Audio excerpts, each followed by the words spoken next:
वो कौन सा मार्ग?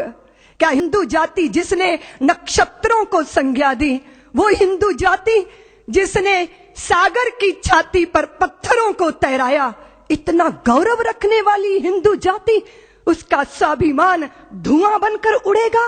ये वेदना में से राष्ट्रीय स्वयंसेवक संघ का जन्म हुआ। प्रचारकों ने अनवरत अपने जीवन को आहूत किया। एक प्रश्न पैदा हुआ कि जिस हिंदू ने नभ में जाकर नक्षत्रों को दी है संज्ञा, जिसने हिमगिर का वक्ष चीर भू को दी है पावन गंगा, जिसने सागर की छाती पर पाषाणों को तैराया है, हर वर्तमान की पीड़ा को हर जिसने इतिहास बनाया है, जिसके आर्यों ने घोष किया कृणवंतो विश्वमार्यम का, जिसका गौरव कम कर न सकी रावण की स्वर्णमयी लंका, जिसके यज्ञों का एक हव्य 100 पुत्रों का जनक रहा, जिसके आंगन में भयाक्रांत धनपति बरसाता कनक रहा, जिसके पावन बलिष्ठ तन की रचना तन दे दधीची ने की, राघव ने बन बन भटक भटक जिस तन में प्राण प्रतिष्ठा की, जौहर कुंडों में कूद कूद सतियों ने जिसे दिया सत्व, गुरुओं गुरुपुत्रों ने जिसमें चिर बलिदानी भर दिया तत्व, और शाश्वत हिंदू जीवन क्या स्मरणीय मात्र रह जाएगा? इसकी पावन गंगा का जल क्या नालों में बह जाएगा? इसके गंगाधर शिव शंकर क्या ले समाधि सो जाएंगे?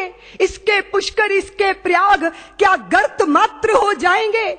यदि तुम ऐसा नहीं चाहते तो फिर तुमको जगना होगा, हिंदू राष्ट्र का बिगुल बजाकर दानव दल को दलना होगा। इस वेदना में से, इस पीड़ा में से, मां भारती के लुटते स्वाभिमान और बिखरती अस्मिता की वेदना में से राष्ट्रीय स्वयंसेवक संघ का प्रादुर्भाव हुआ।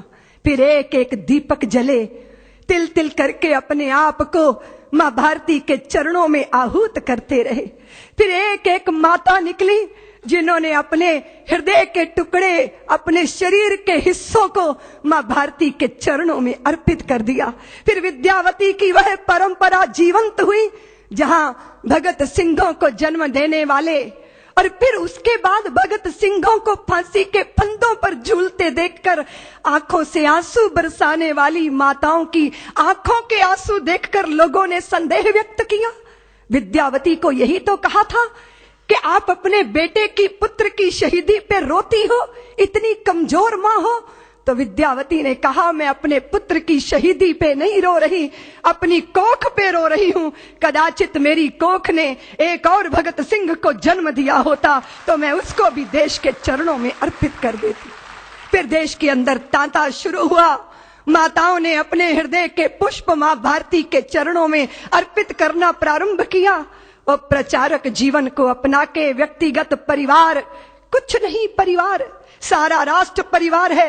अगर अपने भी साथ छोड़ देंगे तो चिंता मत करना, देश तुम्हारा परिवार है, तुम्हारा कुटुंब है। ये भावना और ये उत्कट भावना प्रचारक के जीवन का संबल बनती रही।